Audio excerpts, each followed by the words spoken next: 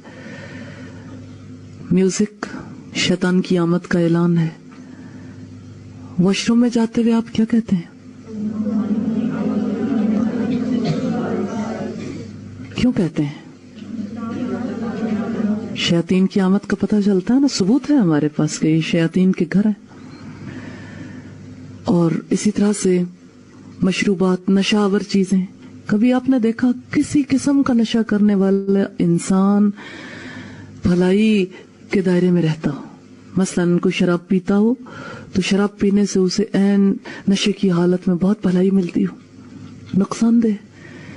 Heroine کا نشہ کرنے والا، کبھی اسے خیر ملتی ہو نشے کی حالت میں، یا چرس پینے والا، یا کسی بھی فارم میں نشہ کرنے والا۔ نشہ شیطان کی آمد کا ذریعہ ہے۔ نشے کی حالت میں انسان فلی شیطان کے کنٹرول میں ہوتا ہے، کیونکہ اس کی اپنی عقل مختل ہو جاتی ہے۔ جب تک انسان کی عقل کام کرتی ہے پھر بھی انسان شیطان کے حربوں سے بچ سکتا ہے۔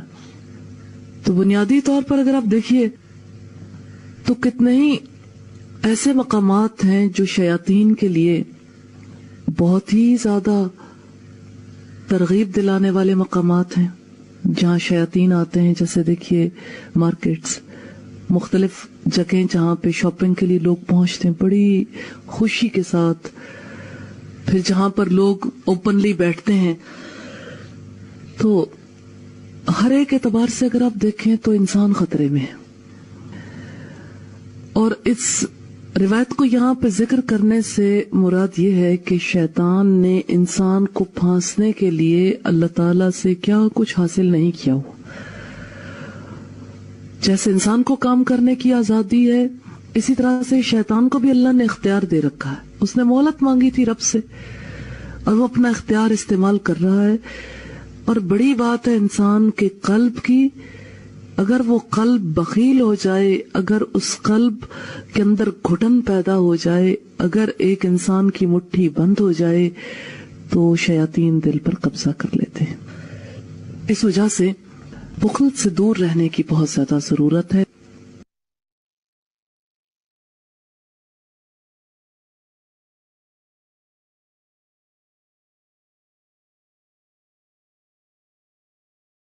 بارہواں دروازہ ہے مذہبی عصبیت کا، تعصب۔ تعصب بھی وہ جو مذہب کی وجہ سے ہو۔ آپ نے کبھی محسوس کیا ہے کہ ہماری سوسائٹی کتنے فرقوں میں بٹی ہوئی ہے؟ یہ اتنے فرقوں، اتنے ٹکڑوں میں کیسے بٹ گئی؟ اور یہ فرقہ بندی، یہ تعصب انسان کو کیا دیتا ہے؟ کیا یہ فرقہ بندی رب سے جوڑنے میں مفید کردار ادا کرتی ہے، یا یہ انسان کا تعلق رحمان کی بجائے شیطان سے جوڑ دیتی ہے؟ کتنی عجیب بات ہے نا کہ ایک انسان جس چیز کو نیکی کا کام سمجھ رہا ہو، جس کو اپنے لیے سب سے زیادہ ضروری خیال کر رہا ہو، وہی چیز انسان کو رب سے دور کرنے میں مفید رول پلے کر رہی ہو۔ مذہبی تعصب کیا ہے؟ ایک چیز کو اچھا سمجھنا تو اس کے ساتھ ساتھ دوسرے کو برا سمجھنا۔ ہمارے یہاں جو فرقہ بندی ہے، لوگ جو مختلف فرقوں میں بٹے ہوئے ہیں کئی اعتبار سے، جیسے آپ دیکھیے کوئی حنفی ہے، ویسے نارملی میں دیکھتی ہوں کہ جو لوگ حنفی بھی ہیں انہیں خود بھی نہیں پتا کہ ہم حنفی ہیں، عام افراد۔ لیکن جتنے مسالک ہیں میں ان کی بات کر رہی ہوں کہ جو علماء علم حاصل کرتے ہیں اور پھر لوگوں کو آگے فرقہ بندیوں میں یا فرقوں میں بانٹے رکھتے ہیں، اس اعتبار سے ہم دیکھ رہے ہیں۔ تو کچھ لوگ ہیں جو اہل سنت والجماعت کہلاتے ہیں۔ حنفی مکتب فکر کے دو بڑے گروہ ہیں، ایک فرقہ ہے دیوبندیوں کا اور دوسرا ہے بریلوی۔ اسی طرح سے شافی مسلک ہے اور اسی طرح حنبلی۔ ہمارے یہاں حنبلی مسلک نہیں ہے، لیکن بہرحال دنیا میں یہ مسلک پایا جاتا ہے۔ اسی طرح سے مالکی فقہ سے تعلق رکھنے والے افراد، یہ ایک اینگل ہے۔ پھر اسی طرح سے کچھ لوگ ہیں جو صحابہ کرام سے نفرت کرنے والے ہیں، کچھ لوگ ہیں جو صحابہ کرام کی محبت میں جان دینے کو جنت تک پہنچنے کا راستہ سمجھتے ہیں۔ اسی طرح سے اگر آپ دیکھیں تو مزید بھی فرقہ بندیاں موجود ہیں ہمارے یہاں. تو فرقہ بندی میں کیا ہوتا ہے؟ تعصب کا دروازہ جب کھلتا ہے تو انسان کی سوچیں کس نوعیت کی ہوتی ہیں. تعصب کی وجہ سے انسان دور کس چیز سے ہوتا ہے، اس سے انسان کو کیا نقصان پہنچتا ہے. مثال کے طور پر دیکھیے آپ کے جتنے مختلف فرقے ہیں نا، اس کے لیے جتنے مدارس بنے ہیں، آپ ان کے سلیبس کو دیکھیں. 8 برس یا اس سے کم جتنے عرصے میں بھی جو ان کی بڑی ایجوکیشن ہے دلائی جاتی ہے، اس کا سلیبس دیکھیے. اس سلیبس میں کیا چیز ہے جو پڑھائی جاتی ہے؟ جانتے ہیں سب سے زیادہ وقت کس پر لگایا جاتا ہے؟ فقہی اختلافات پر. جتنے ہمارے ائمہ کرام تھے روشن ستارے تھے، واللہ وہ متقی اور پرہیزگار لوگ تھے. انہیں اپنی رائے کو واپس لیتے ہوئے صحیح حدیث کے مقابلے میں کبھی تکبر لاحق نہیں ہوتا تھا. لیکن جو ان کی تقلید کرنے والے ہیں، میں کبھی کبھی سوچتی ہوں اگر وہ ائمہ کرام آج زندہ ہوتے اور اپنے تقلید کرنے والوں کو دیکھتے تو یقیناً اپنے آپ کو ان سے بری و ذمہ قرار دیتے کہ ان کا ہمارے ساتھ کوئی تعلق نہیں. لیکن تقلید کے کس مقام تک آج سب لوگ پہنچ چکے، خود کو درست سمجھتے ہیں، دوسرے افراد کے ساتھ مس بیہیو کرتے ہیں. کہاں تک؟ ایک خاتون مجھے کہتی ہے میرا بیٹا مسجد میں نماز پڑھنے کے لیے گیا تو نماز پڑھتے ہوئے دونوں کا فرقہ مختلف تھا. مسجد کسی اور فرقے والوں کی تھی، پڑھنے والا کسی اور فرقے سے تعلق رکھتا تھا.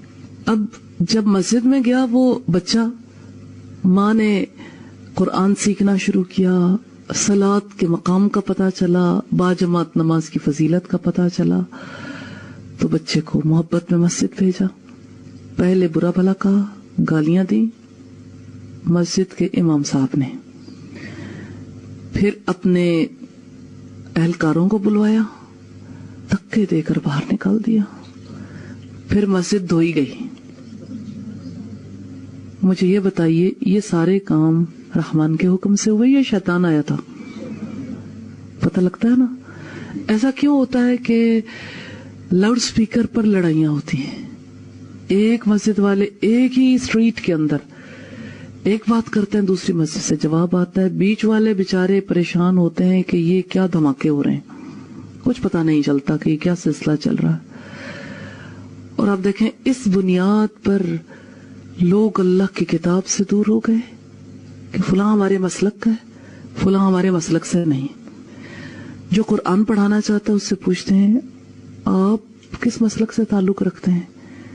اگر جواب دیا جائے جی ہم مسلمان ہیں، نہیں، پہلے آپ یہ بتائیں آپ کا مسلک کیا ہے. جی اللہ تعالیٰ نے تو مسلک کا حکم نہیں دیا، ہوا سماکم المسلمین، اس نے تو تمہارا نام مسلمان رکھا، ہم مسلمان ہیں. نہیں، یہ کوئی بات نہیں ہے. پہلے آپ یہ بتائیں آپ پیروکار کس کے ہیں؟ ہم نے کہا محمد رسول اللہ کے. نہیں، یہ کوئی بات نہیں. آپ یہ بتائیں کہ آپ کس امام کے پیروکار ہیں؟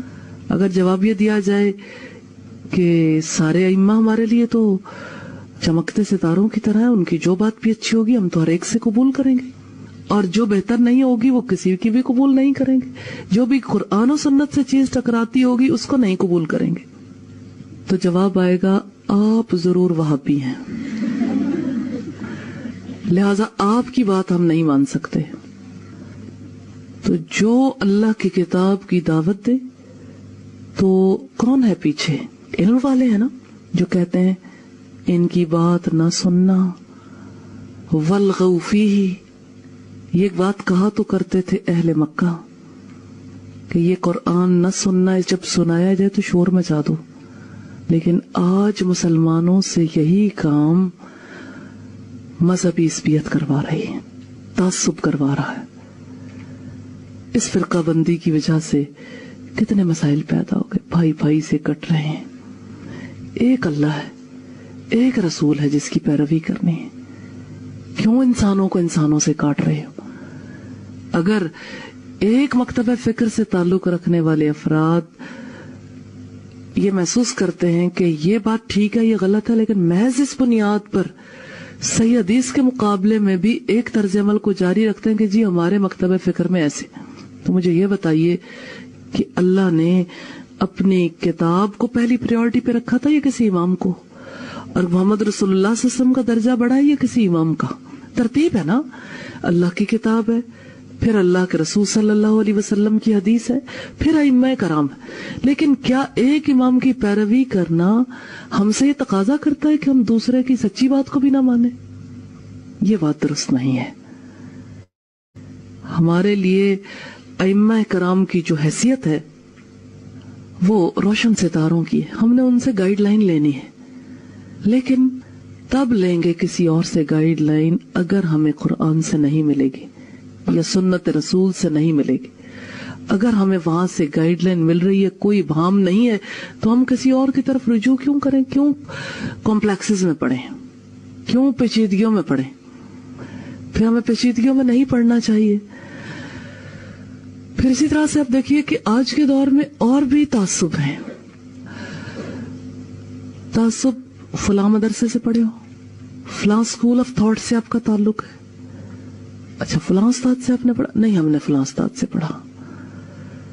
استاد تو استاد ہی ہوتا ہے، اور علم اگر سچا علم کہیں سے مل رہا ہے تو تعصب کہے گا ہے؟ جو بھی سچا علم دے رہا ہے یہ دیکھنا چاہیے کہ آیا وہ اپنی بات کرتا ہے یا رب اور اس کے رسول کی۔ اگر اس کی بات اللہ اور اس کے رسول کی بات پر مبنی ہوتی ہے تو اس کے علم کو قبول کیا جائے گا، خواہ وہ بتانے والا کوئی بھی ہو۔ تو مدارس کا تعصب پیدا ہو گیا، پھر اسی طرح سے اب دیکھیں پولیٹیکل پارٹیز کا تعصب پیدا ہو جاتا ہے، پھر اسی طرح مذہبی جماعتوں کا تعصب ہے، کتنی طرح کے تعصب میں ہم گھر گئے۔ یہ تعصب جس دل کے اندر پیدا ہوتا ہے وہاں شیطان آ جاتا ہے۔ انسان کہتا ہے میں تو نیکی کا کام کر رہا ہوں، جب میں نے کہا کہ فلاں چیز درست ہے فلاں نہیں ہے۔ مثال کے طور پر آپ دیکھیں اتنے چھوٹے چھوٹے مسائل ہیں نا، اگر فرض کریں کہ سورہ الفاتحہ کے بعد نماز میں آمین کہنے کی فضیلت رسول اللہ نے بتائی ہے اور اونچی آواز سے کچھ لوگ آمین کہتے ہیں، تو آپ کی طبیعت کیوں بگڑتی ہے؟ اور اگر فرض کریں کہ کچھ لوگ نہیں کہتے تو باقیوں کی طبیعت کیوں خراب ہوتی ہے؟ یعنی اس معاملے میں اوپن کیوں نہیں چھوڑتے؟ ٹھیک ہے، جو کہہ رہے ہیں وہ اجر پا رہے ہیں، جو نہیں کہہ رہے اگر وہ یہ سمجھتے ہیں کہ ہمارے نہیں کہنے سے ہمیں کوئی فرق نہیں پڑے گا، سمجھانا بتانا یہ ایک دفعہ 2 دفعہ کافی ہے۔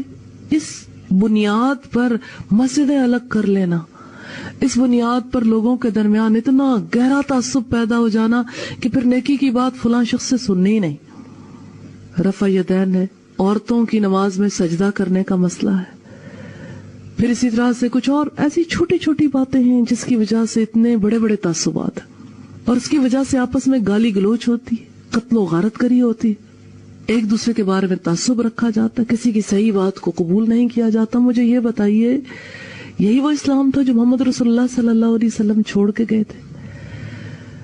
رسول اللہ صلی اللہ علیہ وسلم نے فرمایا یہودیوں کے 71 فرقے تھے، نصارہ کے 72 ہوئے، اور آپ نے پیشین گوئی کی تھی کہ مسلمانوں کے 73 فرقے ہو جائیں گے۔ یہ فرقہ بندی جانتے ہیں اس کا رول کیا ہے؟ اصل سے انسان کی توجہ ہٹا دیتی ہے۔ سب سے پہلا فرق یہ پڑتا ہے کہ انسان قرآن سے دور ہو جاتا ہے، سنت سے دور ہوتا ہے، اور اس کے مقابلے میں کچھ اور چیزوں کو زیادہ امپورٹنس دیتا ہے۔ ذہن کا رخ ایسا بن جاتا ہے جس کی وجہ سے انسان کسی کی بات قبول کرنے کے لیے تیار نہیں ہوتا، اور تعصب اتنی بری چیز ہے کہ اس کی وجہ سے سچ نہیں دکھتا، بات بری لگتی ہے، اور انسان بڑے سے بڑے فائدے کو اگنور کر دیتا ہے۔ اس کی وجہ سے انسان خیر کو قبول کرنے کے لیے آمادہ نہیں ہوتا۔ لہذا اگر ہم دیکھیں کہ مذہبی عصبیت، مذہبی تعصب جو ہے یہ دل کے اندر پیدا ہو تو بنیادی طور پر انسان کے دل کی کیا کیفیت ہوتی ہے؟ شیطان گورن کرتا ہے اسے، دل کو شیطان آرڈر دیتا ہے، انسان جو ہے اس کے آرڈر کے تحت ایکٹ کرتے ہیں۔ تو اپنے دل کو اس گندگی سے بچانا ہے، اس تعصب سے بچانا ہے، کیونکہ یہ تعصب شیطان کی آمد کا راستہ ہے۔ اس تعصب میں مبتلا نہیں ہونا انشاءاللہ تعالی، اور تعصب ہو کسی بھی نوعیت کا ہو، اس لیے کہ انسان تو محسوس کرتا ہے کہ میں اگر اپنے مسلک کا دفاع کر رہا ہوں تو میں دینی سٹرگل کر رہا ہوں، حالانکہ وہ دین کو توڑنے میں ہی مصروف ہے، دین کی بنیادیں ڈھانے میں مصروف ہے۔ اور اصل میں شیطان یہ چاہتا ہے کہ فرقے فرقے ہو جائیں، کہ اللہ کا حکم نہیں ہے وَاعْتَصِمُوا بِحَبْلِ اللَّهِ جَمِيعًا وَلَا تَفَرَّقُوا، اللہ کی رسی کو مضبوطی سے تھام لیں اور باہم تفرقے بازی کا شکار نہ ہو، ٹکڑے ٹکڑے نہ ہو جائیں۔ تو اسلام تو ٹکڑے ٹکڑے ہونے والے لوگوں کو جوڑنے کے لیے آیا تھا جو کسی بھی بنیاد پر کٹے تھے۔ آج پھر تعصب کی بنیاد پر انسانوں کو ایک دوسرے سے کاٹ کر رکھ دیا گیا۔ تو تعصب کی وجہ سے جو رویے انسان کے اندر در آتے ہیں، ایک انسان جھوٹ بولتا ہے، تعصب کی وجہ سے انسان گالی گلوچ کرتے ہیں، تعصب کی وجہ سے ذہن کا سانچہ ٹیڑھا ہو جاتا ہے، اس تعصب کی وجہ سے انسان بدگمانی میں مبتلا ہوتے ہیں، حسد کرتے ہیں، انتقام لیتے ہیں، قتل و غارت گری کرتے ہیں، اور انسان کا رشتہ رب سے کاٹ کر شیطان سے جوڑنے کی کوشش کرتے ہیں، کیونکہ اس تعصب تو سراسر شیطان کی سازش ہے۔ تو تعصب سے اپنے آپ کو بچانا ہے انشاءاللہ تعالی۔ حضرت حسن بصری نے شیطان کا یہ قول نقل کیا ہے کہ میں نے امت محمد صلی اللہ علیہ وسلم کے لیے نافرمانیوں کو بنا سنوار کر پیش کیا تو انہوں نے استغفار کے ذریعے سے میری کمر توڑ دی، یعنی نافرمانی کا راستہ انہوں نے اختیار نہیں کیا۔ اس کے بعد میں نے ایسے گناہ آراستہ کیے جن سے وہ استغفار نہیں کرتے۔ یہ گناہ خواہشات نفسانی ہے۔ شیطان نے یہ بات ضرور سچی کہی ہے کہ لوگوں کو ان امور میں پتہ ہی نہیں چلتا کہ ہم گناہ کر رہے ہیں، ہم غلطی کر رہے ہیں، اور اس طریقے سے استغفار کا موقع ہی نہیں بنتا، استغفار کرنے کا انسان سوچتا ہی نہیں۔ حضرت عبداللہ ابن مسعود کہتے ہیں کچھ لوگ اللہ کا ذکر کرنے میں مصروف تھے، شیطان نے انہیں ذکر سے روکنے کی کوشش کی، کامیاب نہیں ہوا۔ پھر شیطان نے ایک اور کام کیا، کچھ قریب بیٹھے لوگوں کو آپس میں تو تکار کرنے پہ مجبور کیا، اور ہوا یہ کہ وہ آپس میں لڑ پڑے۔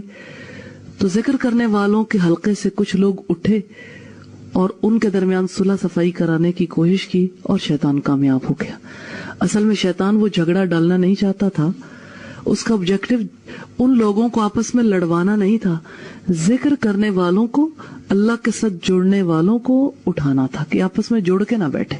لہذا اس کے لیے اس نے دوسروں کو آپس میں الجھا دیا، جس کی وجہ سے وہ نیکی کا بڑا کام جو ہے وہ ختم ہو گیا۔ تو یوں شیطان جو ہے وہ انسان کے لیے جال تیار کرتا ہے۔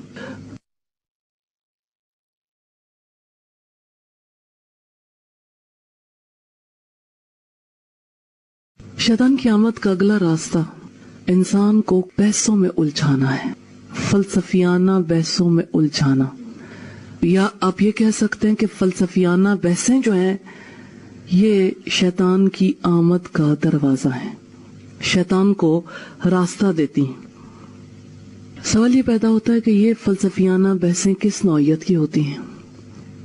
عام طور پر اگر آپ دیکھیں تو یہ بحثیں کون لوگ کرتے ہیں؟ جن کے پاس دین کا علم نہیں ہوتا، وہ دین کے بارے میں بیٹھ کے خیال آرائیاں کرتے ہیں۔ اچھا، اب اگر آپ اسے دیکھیں کہ یہ راستہ شیطان کے لیے کیسے مفید ثابت ہوتا ہے، کس طرح سے لوگ اس کا شکار ہوتے ہیں۔ مثلاً کچھ لوگ ہیں جو بیٹھ کر پردے کے بارے میں ڈسکشن کر رہے ہیں، ضعف الطالب والمطلوب، ڈسکشن کا سلسلہ ہو رہا ہے، ٹی وی پروگرامز آ رہے ہیں، اور ڈسکس کون افراد کر رہے ہیں؟ جن کو اللہ کے احکامات کا پراپرلی علم ہی نہیں ہے، اسکالرز نہیں ہیں، صرف انہوں نے چند باتیں پڑھی ہیں اور ذہن ان کا الٹے رخ پہ چلا گیا۔ اب بیٹھ کے اپنی طرف سے بحثیں کی جا رہی ہیں کہ اس سے یہ نقصان ہے اور اس سے اس طرح کے معاملات خراب ہوتے ہیں۔ اپنی طرف سے بیٹھ کے اللہ کے ایک حکم کے لیے انہوں نے راستہ نکال دیا کہ نہیں، دین میں تو اس کی کوئی گنجائش ہی نہیں، دین تو حکم ہی نہیں دیتا کہ آپ چہرہ ڈھانپیں۔ آہستہ آہستہ کہیں گے دین سر ڈھانپنے کا بھی حکم نہیں دیتا، اور اگر یہی لوگ بیٹھے رہے تو یہ کہیں گے دین جو ہے وہ جسم ڈھانپنے کا بھی حکم نہیں دیتا۔ گریجولی شیطان تو اسی طرف لے کے آتا ہے نا، جیسے سورہ الاعراف میں آیا کہ اے بنی آدم، ہم نے لباس کو تمہارے لیے زینت کا اور آرائش کا ذریعہ بنایا، کہیں ایسا نہ ہو کہ شیطان تم پر سے بھی اسی طرح لباس اتروا دے جیسے تمہارے باپ دادا سے اتروائے تھے۔ اچھا، فلسفیانہ بحثیں آپ آج کل بہت محسوس کرتے ہوں گے۔ مثال کے طور پر پہلے تو یہ لوگ بیٹھا کرتے تھے اپنی اپنی جگہوں پہ، آج کل ٹی وی پروگرامز کے ذریعے سے سب کے ذہن خراب کرنے کی کوشش کی جا رہی ہے۔ مثلاً کوئی پروگرام علم کے نام پر پیش کیا جاتا ہے اور حقیقت یہ ہے کہ علم سے اس کا کوئی تعلق ہی نہیں ہوتا، وہی کے علم سے، اور اس پروگرام کے توسط سے وہی کے علم کو ڈینائی کرنے کی کوششیں کی جاتی ہیں کہ اس میں یہ ابہام ہے، اس میں یہ پرابلم ہے، اور دراصل دین یہ ہے۔ اور آج کے دور میں اسی کو ہم جو ہے اپنے دین کے طور پر قبول کر سکتے ہیں، اور کسی ایک معاملے میں نہیں، فلسفیانہ بحثوں کا سلسلہ 24 آورز جاری رہتا ہے۔ میں شاید فلسفے کا لفظ استعمال کر رہی ہوں جس کی وجہ سے بہت ساری باتیں کلیئر نہیں ہو پا رہی۔ آپ یہ دیکھیے کہ جیسے کچھ کوسچن آنسر سیشن ہوتے ہیں، پوچھے ان لوگوں سے جاتے ہیں جنہیں خود پتہ نہیں، جب پوچھا جاتا ہے پھر اس کے اوپر ڈسکشن ہوتی ہے، بات چیت ہوتی ہے، جب جواب آتا ہے تو لوگوں کا ذہن خراب ہوتا ہے، موڈ ہی خراب ہو جاتا ہے۔ جیسے میں نے یونیورسٹی میں آبزرو کیا، یونیورسٹیوں میں عام طور پر لوگ بیٹھ کے آپس کی بات چیت کرتے ہیں ریلیجن پہ، جنت اور دوزخ پہ بات چیت ہو رہی ہے، کہتے نہیں جنت اور دوزخ یہ تو کوئی کانسیپٹ نہیں ہے۔ میں یہ بات اس وجہ سے سامنے رکھ رہی ہوں کہ آپ کو یہ کلیئر ہو جائے کہ کس طرح ذہن خراب ہوتے ہیں۔ یہ تو ایسے ہی ہے، لالچ دینے کی بات ہے جنت کی بات، اور یہ تو صرف ڈرانے کے لیے جہنم کی بات کی گئی ہے، ورنہ اصلاً کچھ بھی ہونے والا نہیں۔ اللہ بڑا غفور الرحیم ہے، اور بس غفور الرحیم ہونے کو دیکھیں، باقی یہ سب مولویوں کی باتیں ہیں۔ اور اسی طرح سے سود کے مسئلے پر آپ دیکھیے کہ بیٹھ کے آپس میں بات چیت وہ افراد کرتے ہیں جو دراصل سودی نظام کو جاری رکھنا چاہتے ہیں، لہٰذا ایسے ایسے دلائل نکالے جاتے ہیں سودی نظام کو برقرار رکھنے کے لیے کہ جس سے ایک عام آدمی یہ سمجھتا ہے کہ یہی حق ہے۔ اسی طرح سے معاشرتی حوالوں سے جو بات چیت کی جاتی ہے، لوگ آج ان سے دین کے متعلق پوچھنے لگ گئے، علم ان سے حاصل کرنے لگ گئے جو دراصل دین کو نہیں جانتے۔ دین کے بارے میں کوئی بھی زبان کھول لے اسی کو عام افراد سمجھتے ہیں شاید یہی علم رکھنے والا ہے، لہذا دین کی صورت بگاڑنے کی بھرپور کوشش کی جا رہی ہے، اور یہ کوشش کامیاب بھی۔ ہر دور میں یہ سلسلہ جاری رہا، کسی دور میں کسی صورت میں، کسی دور میں کسی صورت میں، جیسے کبھی تقدیر کا مسئلہ سامنے رکھ دیا، کبھی خلق قرآن کا مسئلہ سامنے رکھ دیا، کبھی اللہ کی ذات کے حوالے سے۔ اللہ کے رسول صلی اللہ علیہ وسلم نے اس کے بارے میں بتایا کہ شیطان تم میں سے کسی کے پاس آ کر پوچھتا ہے تجھے کس نے پیدا کیا، اور وہ جواب دیتا اللہ تبارک و تعالیٰ نے۔ وہ پوچھتا اللہ کو کس نے پیدا کیا، اگر تم میں سے کسی کو یہ حالت پیش آئے تو اسے کہنا چاہیے میں اللہ اور اس کے رسول پر ایمان لایا، آمنت باللہ ورسولہ۔ اگر وہ کہہ دے تو اس سے اس کا وسوسہ ختم ہو جائے گا۔ یہاں سے خاص بات نوٹ کیجئے گا، رسول اللہ نے علاج کے لیے بحث کرنے کو نہیں کہا کہ آپ اس پہ سوچو۔ اللہ کے ازلی ابدی ہونے کا مسئلہ، جیسے ابھی مجھے 11 سال کی بچی نے امریکہ سے آئی اور اس نے کہا کہ میرے دل کو یقین نہیں آتا کہ لوگ کہتے ہیں کہ اللہ ہمیشہ سے موجود تھا، میں یہ کہتی ہوں اللہ سے پہلے کیا تھا، میں اس بارے میں کنفیوژن میں مبتلا ہوں۔ تو بنیادی طور پر اس کے ذہن میں کنفیوژن کہاں سے پیدا ہوئی؟ جس اسکول میں وہ بچی پڑھتی ہے اس اسکول میں اس کے نظریات کو خراب کرنے کے لیے کوئی ایک چیز اس کے ذہن میں ایسی ڈالی گئی کہ اب وہ کسی بھی چیز سے مطمئن نہیں ہوتی تھی۔ اس سے میں نے کہا یہ بتاؤ کہ ایک سے پہلے کیا آتا ہے؟ کہتی 0۔ تو میں نے کہا یہی تو بات ہے، اللہ ایک ہے اور اللہ تھا، اللہ ہے اور اللہ تعالیٰ رہیں گے، تو اللہ تعالیٰ سے پہلے کیا تھا؟ کچھ بھی نہیں۔ تو اگر ایک سے پہلے 0 آ سکتا ہے، آپ اسے تسلیم کرتے ہو، تو آپ یہ کیوں نہیں تسلیم کرتے ہو کہ اللہ سے پہلے کچھ بھی نہیں تھا؟ اچھا، بچی کے ساتھ میں نے بات کی کہ آپ کے اسکول میں کیا پڑھایا جاتا ہے, کیا پڑھتے ہو, کیا کہتے ہیں. کرتے کرتے بات جو ہے کرسچینٹی تک آئی. تو بچی نے کہا کہ دیکھیں میری کرسچن فرینڈز ہیں, تو میرے دل میں آتا ہے کہ اگر اللہ ایک ہو سکتا ہے تو وہ تین بھی تو ہو سکتے ہیں. اور تین کی بات پہ وہ بہت خوش تھی, بہت مطمئن. تو جہاں جہاں بھی لوگ رہتے ہیں, جہاں جہاں بھی یہ معاملات ہوتے ہیں, کیسے کچھ نہ کچھ چیزوں میں انسانوں کا ذہن الجھا دیا جاتا ہے. جیسے آپ دیکھیے, عریش کہتے ہماری کلاس میں ٹیچر نے بات کی کہ بسنت جو ہے وہ ہمارا تہوار نہیں ہے. یہ بنیادی طور پر کس طرح سے اس تہوار کو عروج ملا اور کس طرح ہمارے لوگ یہ تہوار منانے لگے اور یہ طریقہ کار درست نہیں. تو ایک بچی اٹھی اور کہنے لگی یہ ہمارا تہوار ہے, یہ کسی کا تہوار نہیں ہے. یعنی کہنے کا مطلب یہ کہ اتنا زیادہ کنونس کیا گیا کہ یہ مذہبی نہیں, یہ موسمی تہوار ہے. اب آپ دیکھیں یہ ذہن خراب ہو گیا نا, کچھ چیزوں میں الجھا کے ذہن جب خراب ہوتے, یہ وہ موقع ہوتا ہے کہ جب لوگ الجھتے ہیں کہ شیطان ڈر آتا ہے. اصل سے ہٹ کر انسان کے دل کے اندر صرف شیطان کے لیے جگہ بنتی ہے. تو شیطان کے آنے کے دروازے, چاہے وہ عقیدے کے حوالے سے انسان کے ذہن کو خراب کیا جائے, عبادت کے حوالے سے کیا جائے, یا انسان کا ذہن معاملات کے حوالے سے خراب کیا جائے, یا کچھ ذمہ داریوں کے حوالے سے, لائف سٹائل کے حوالے سے انسان کا ذہن خراب کیا جائے, جہاں کہیں بھی کنفیوژن ایسی پیدا کی جاتی ہے, وہ جو اسٹیٹ آف کنفیوژن ہے نا, بنیادی طور پر یہ شیطان کی موجودگی کا اظہار ہے. کیونکہ ایک بات ہی صرف ذہن کے اندر نہیں آئی, شیطان بھی چلا آیا. اور جب شیطان آتا ہے تو شیطان قبضہ کر لیتا ہے, پھر انسان کو ادھر ادھر نہیں ہونے دیتا. کتنے ہی لوگ ہیں جو آج مسلمان ہونے کے باوجود اللہ کے وجود کے منکر ہو چکے ہیں.